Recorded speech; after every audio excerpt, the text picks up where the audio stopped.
C'era un pezzo di Padova, il cosiddetto ASCO, ovvero il più importante convegno mondiale dedicato alla ricerca e alla lotta contro i tumori, che si è svolto a Chicago, negli Stati Uniti. Innanzitutto lo IOV, l'Istituto Oncologico Veneto, il Merit Award, il premio indipendente per i migliori giovani oncologi di tutto il mondo, è stato assegnato a Francesca Battaglin, 33enne padovana di Abano, che qui vediamo con i suoi colleghi a Chicago.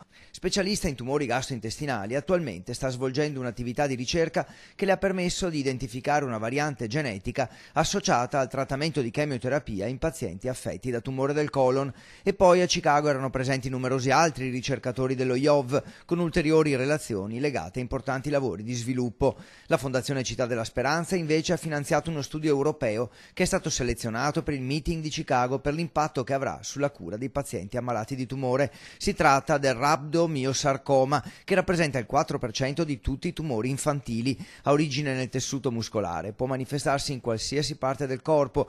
Lo studio ha riguardato 371 pazienti di età compresa tra 6 mesi e 21 anni.